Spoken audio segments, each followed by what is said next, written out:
Ben ritrovati dalla redazione.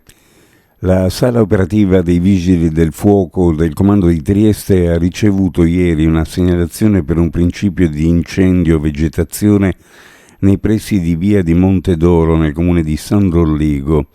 Immediatamente sono state inviate sul posto la squadra del distaccamento di Muggia e la squadra AIBA antincendio boschivo della sede centrale che, giunte rapidamente sul posto, hanno estinto le fiamme prima che si propagassero ad un vicino vigneto e alla boscaglia.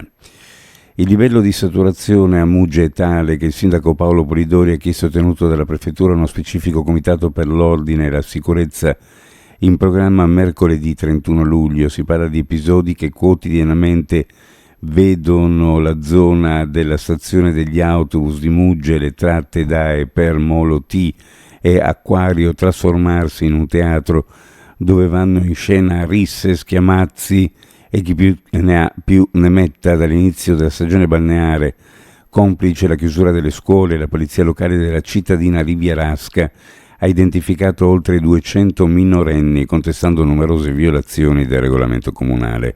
Niente di rilevante dal punto di vista penale, anche se la reiterazione di determinati comportamenti ha mandato su tutte le furie il primo cittadino di Muggia.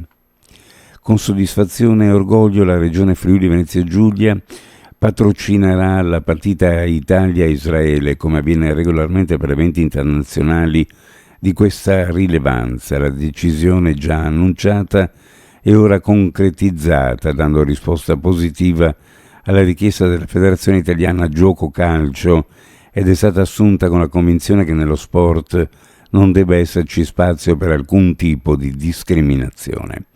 Lo ha detto il governatore del Friuli Venezia Giulia Federica, confermando la disponibilità dell'amministrazione regionale. La partita, valida per la Nations League, è in programma il 14 ottobre allo stadio di Udine. Il sindaco Alberto Felice Dettoni aveva negato il patrocinio considerando l'evento divisivo. I vini di piccoli produttori, prodotti da forno, artigianali e altre delizie, saranno protagonisti di una festa sul mare Malvasia in Porto, giunta alla sua quinta edizione a Muggia. Ad evento che vedrà la partecipazione di 24 vinaioli o 5 artigiani del pane, ha già registrato la vendita anticipata di alcune centinaia di biglietti.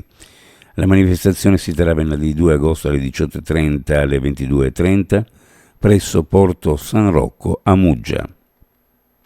Uno sguardo alle previsioni meteorologiche. Oggi cielo in genere sereno, poco nuvoloso su pianura e costa, sulla zona montana cielo poco nuvoloso, nel pomeriggio variabile sulla zona occidentale, con possibili rovesci o temporali isolati sulla Carnia, venti a regime di brezza, caldo afoso dal pomeriggio in pianura e in serata sulla costa. Temperature minime in pianura fra 18 e 21, le massime fra 31 e 33 gradi centigradi, sulla costa minime fra 22 e 25, massime fra 28 e 30 gradi centigradi. Previsioni a cura di ARPA e FVG Meteo. È tutto per il momento con l'informazione, grazie per averci seguito. A più tardi.